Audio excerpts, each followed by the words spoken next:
Thank you very much for the invitation. It's always a pleasure to work with you, Osman. And I will start and Matthieu will talk after me. So just maybe a small presentation of our institution for those who are not familiar with it. So the ZKM includes approximately 10,200 artworks from the 20th and 21st centuries, among which about 200 are software-based. ZKM started collecting in 1989, and during this period, of course, standardized approaches to managing media and digital art collection did not yet exist.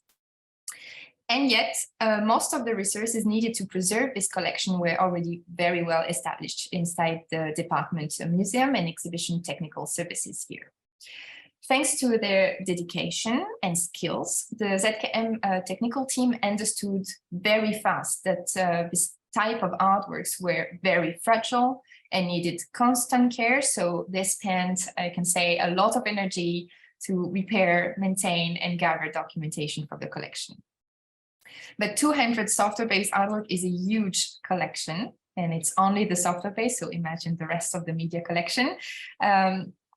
And because also the human power at ZKM was almost exclusively dedicated to the exhibitions, the team could only focus on the most exhibited pieces of the collection. And as a matter of fact, until 2017 and the creation of the department Wissen, so Wissen means knowledge in German, so the department Collection, Archives and Research, there were no department dedicated to the collection at ZKM before this date. So today, the ZKM is following a cross-disciplinary, cross-department model for the conservation, restoration, and presentation of its digital and media art collection. The two departments, so the Department Wissen and the Museum and Exhibition Technical Services, are sharing this responsibility. But of course, we cannot ignore the fact that the absence of dedicated staff before 2017 impacted greatly the health of our collection today. So the first priority was at the time, and still is today, the documentation. At ZKM, the presentation and maintenance of the artworks were mainly based on individuals with very specific knowledge of some of the artworks. It's kind of an oral history here. And as the team is growing old now, we have been working with Matthieu to transfer this knowledge, distributing though among all of those individuals, but also years of communication via email, printed documents scattered over different locations, and every other piece of information into a sustainable structured documentation, a wiki. So the first wiki was created by the technical team itself to address all the technical information. So maintenance protocol, on and off routines, setup guidelines, whether they were just loaned exhibited pieces or artwork of our collection. This wiki was unfortunately no longer regularly updated with new information since 2013, mainly because of lack of proper maintenance and user friendliness. But the information already in it was preserved as the wiki was stored on our ZKM servers. Another reason for this kind of forfeit maybe was also the slow but disruptive paradigm shift in responsibility for documentation for the artwork. Because from technicians to conservators, the documentation task shifted along with the infrastructure. As conservators were not trained to use the wiki, or maybe a bit afraid, the information started to be gathered in folders into our internal servers, sorted by type of document, as you can see on the screen here. So images, documents, restoration reports, purchase, repair, and so on. And the documentation ended up in Word documents with the impossible version control that comes along with the use of this software. So this dissociated system where pictures of a repair are in a different folder than the report describing it, but also the stacking, as you can see on the bottom of the screen, this stacking of Word documents sorted by date and then identification of who made the last modification was, let's be honest, unbearable and not sustainable, as we experience regularly corrupted files where the images are not displaying and so on. That's why when Matthieu joined the team, ZKM's wiki was resurrected, but also improved and adapted to our specific needs. This wiki led to a very profound restructuring of our documentation strategy, but also, and most importantly, maybe, of our management strategy of the collection by improving greatly the communication and also the mutual understanding among the different stakeholders involved in the artwork's lives. And I don't have to tell you now that since the wiki, the use of Word documentation is completely banned from ZKM. Matthieu will make a presentation of this wiki in more detail now, and then I will show you our documentation template and some examples to make it more tangible. I have to quit here. Yes, so as you probably know, a wiki is a collaborative platform for creating and sharing content with the others. The MediaWiki software that you can see on the screen is free and open source. It's a popular choice for creating wikis due to its robust features and large community support. The best example is Wikipedia. This is what we chose to build our wiki. It is stored on ZKM's local servers, which allows for in-house maintenance, space management, and eliminates the need for a third-party hosting. MediaWiki has another advantage, Wikitext, which is a markup language used to write content. It is designed to be easy to read and edit by both humans and machines. Wikitext allows users to format text, add links, images, and other media, as well as create tables and lists. One of the main features of Wikitext is its use of templates, which are predetermined and predefined structures that can be inserted into a page to add information or formatting. Templates can be simple, such as adding a citation, or complex, such as creating a navigational box that you will see a bit later. Wikitext also allows users to create links between pages, both within the same website and to external sources. While Wikitext can be intimidating to those new to editing on MediaWiki-based websites, it's a powerful tool for creating and maintaining content. With practice and familiarity, users can quickly learn to use Wikitext with full potential.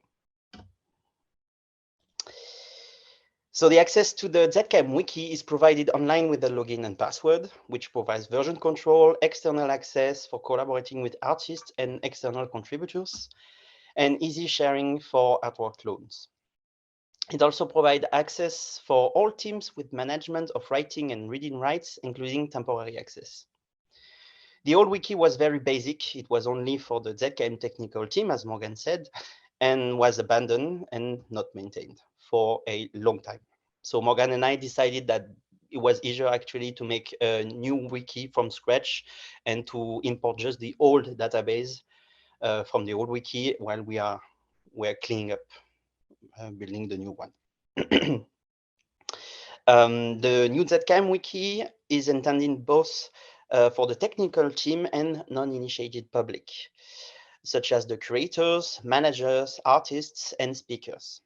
To make it more user-friendly and accessible, I made a customized dark theme, implemented an info box made by Wikipedia, actually, that you can see on the right side of the screen, to have a quick summary of the artwork, or in this case, the software.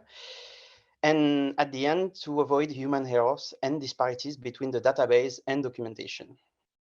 This part is not yet fully working, as we have to figure out with the archivist how to make our database communicate with the wiki. I asked Morgan what she would like to have in a typical documentation page, and then I searched and installed or created, when necessary, the plugins to support media, drag and drop in the editing zone, galleries, PDFs, a custom video player, and highlighted text warnings and notes for better readability of the important parts. I also created a bug report page with the wiki, so people can let me know if they found one without having to send me an email, because I have a lot of emails, so it's more practical for me. Additionally, I wrote tutorials for the plugin, accessible from the main page directly. And Morgan wrote a documentation template model to aid on the wiki use that she's gonna present right now.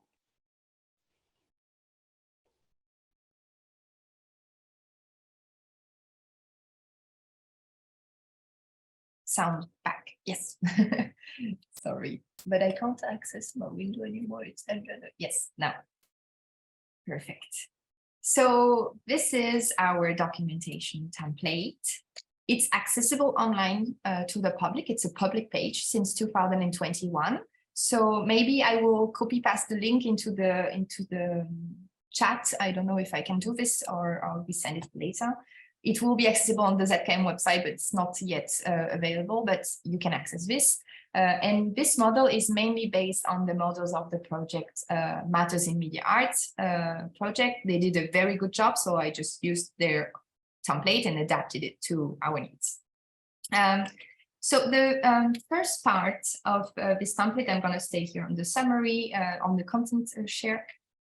This first part addresses mainly curatorial concerns, meaning the concept of the work, some pictures, the dimension, exhibition details like, space requirements and display specification. This is actually all what curators need to plan their exhibitions and assess also if they can meet the requirements for exhibition.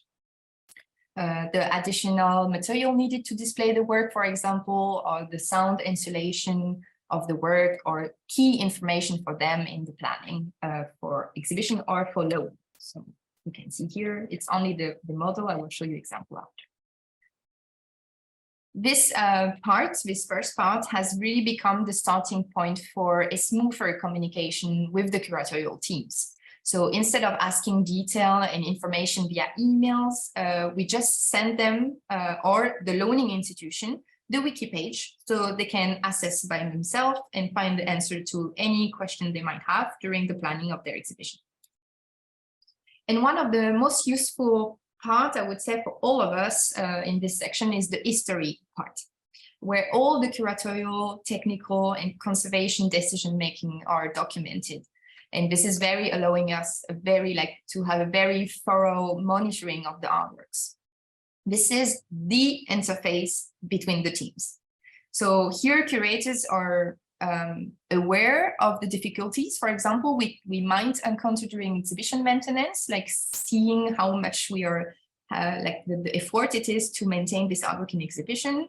The conservators are informed about curatorial decision-making, and also the technicians can follow up on conservators' assessments and proposals. The three other parts are aimed at technical, register, and conservation teams. The first section is technique. It really gives like an overview of all the work. How does it work? The list of components, hardware, software, material for proper display of the work, as well as the instruction for packing. A very nice feature. We can have PDF, pictures, link, so things like this.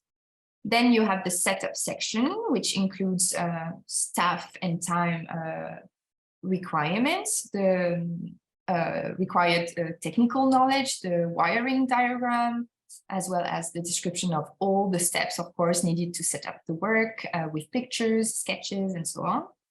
And finally, the description, so at the end, the description of what the installation should look and sounds like during operation. This is essential for the teams to know if the artworks is actually behaving properly. And the last section is the daily operation and describes, of course, the turn on and off routine, the known failure, and the troubleshooting and maintenance requirements. So if you go at the top of the page, you will see that the wiki code is available if you click here. So you can just directly copy paste it in your wiki. This is very helpful for the team member at ZKM. They just copy paste the code in the new page and they have the template already ready. This is really the strength of the wiki code, like Matthieu said. Now back place to example so that you see it's better. Here is one page, for example, of A Sinking Feeling by Ken Feingold, 2001. On the right here, you can see the info box that Matthieu was telling you about. It's very gathering all the information from our database. Now I'm doing it by hand, but in the future, this section won't be editable. It will be directly the information from our database directly put into the wiki. But until then, we just have to write it down, copy by hand the information from the database. So if we go through again, so description of the work, some pictures, dimension, exhibition details, everything curatorial team needs. And the history part. So here, for example, you can see that we made a test setup with the artist after acquisition, that one cable was broken, that we bought a compressor for the artwork, and very nice feature that I can put the datasheet and the invoice directly here for future usage. I also put that we made a disk imaging of the computer hard drive and the CDs. We also were able to gather some of the artist's statement of intent for the preservation of the work, that we bought on eBay a spare computer for this work. And even the decision-making for the acquisition is also described here, as well as all the exhibition where the artwork was shown before. So the last decision or last treatment is on the top of the table, so that the last thing that happened to a work is on top when you read the documentation. Then you have a description of how it works with a software hardware flow. Usually we put it here. Then you have the material with pictures, where I can put also the data sheets and all the manuals for each of the equipment, so you find them very fast. So each of the material is described here with data sheets, material, software. So here we describe everything, the main OS, the main application, the drivers, all the different startup scripts if needed, as well as the location of all the disk images. As we can adapt the template also for each artwork, for this one we decided to make a spare section, because for this artwork the spares were difficult to find.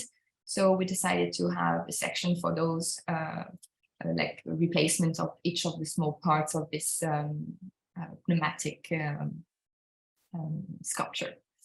Then the packing instruction to finish. Then you have the setup guideline, where we are first describing everything which is important to know before starting to install the work. Then you find the staff and time requirement, technical knowledge, and the wiring diagram. Usually, I put a maximum of information into the wiring diagram so that one can have a very detailed overview of the artwork setup just by watching the wiring diagram. This is an habit we took because of printing documents. You know, you print only one page and you have all the information on it. I want this option to be still possible for the team. So usually this is, but it's only me, so you can do whatever you want. Then, of course, you have the whole setup manual. So how to do everything, how to plug things. And the very nice feature is the video where you can see the artwork running, so you can be sure you did everything well when you set it up. And then, of course, daily operation, turn it on and off routine. The hypertext also in the wiki is very nice because, like hyperlink, because, for example, when you turn on the artwork and you have a failure, something wrong, you can just put some link and go directly to the section where the troubleshooting is. So this is a very useful part.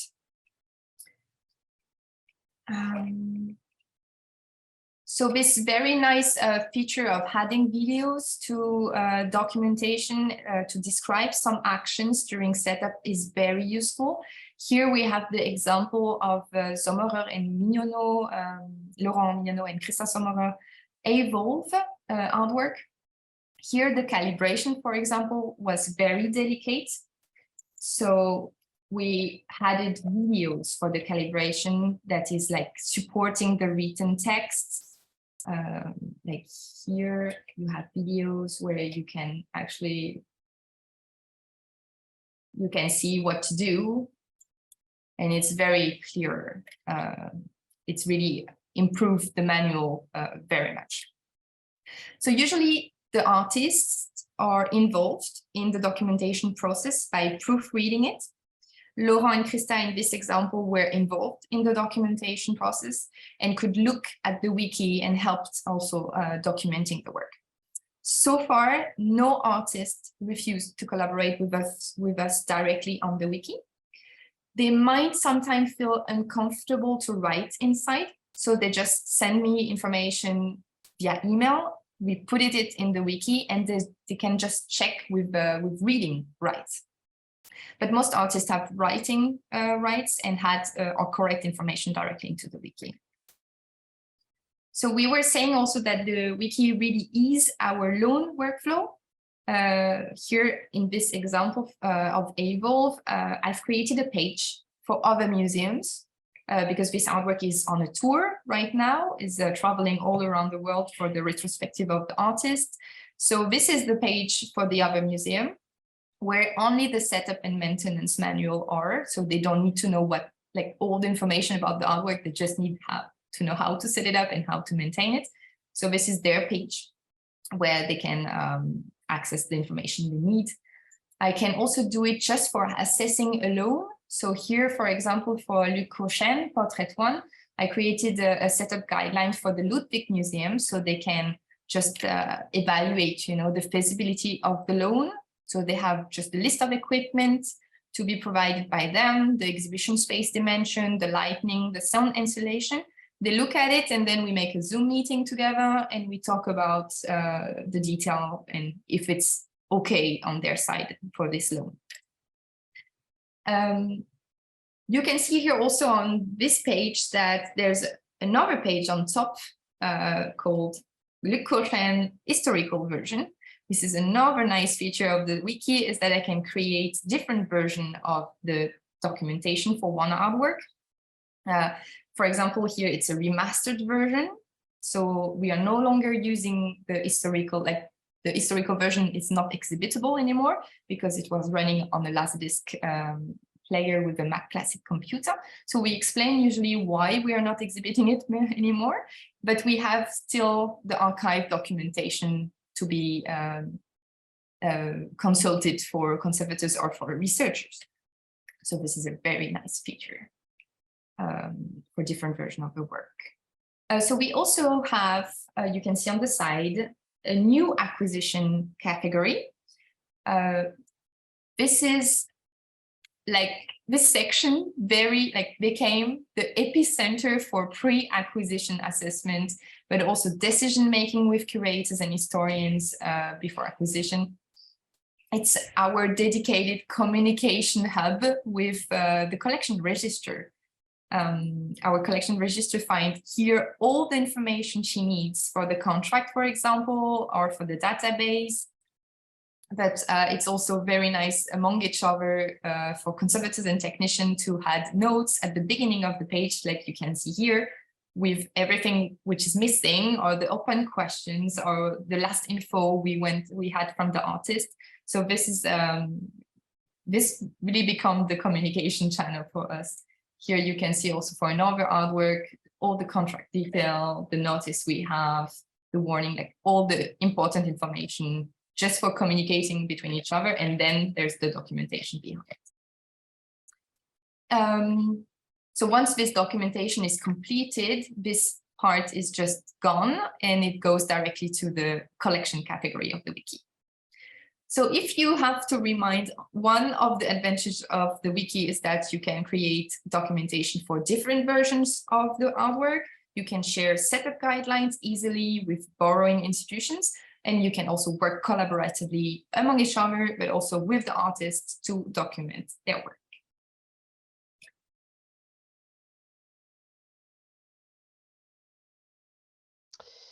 So in conclusion, having a wiki like the one at ZKM provides a platform for collaboration and sharing of information. However, it's important to have an internal dedicated person to handle maintenance and updates, as well as to provide training for staff members who will use the platform. Because it's not my job. We did that as a side to do it. And it takes a lot of work to do. Most staff members at ZKM only have reading rights, but showed rapidly interest in our wiki as they acknowledge the fast access of information, replacing the back and forth of heavy email communication with enclosed documents. All conservators were trained to write into the wiki and are now all using it. As the technical team was already familiar with the platform, they didn't need any training. But as said, the documentation responsibility having shifted to conservators in the last years, they mostly use it to prepare setups and proofreading information from conservators, especially Morgan. One challenge with using MediaWiki is the access control issue, as the software is designed to be either all open or all closed, which can make it difficult to provide access to specific pages for external contributors. We have like the page public access that Morgan told you, for example, for the documentation model, but it's quite complicated to set up actually. But to address the issue, the use of a security plugin based on the categories can be a useful solution, allowing for more selective access to certain pages. We may have a solution that we implement soon, actually.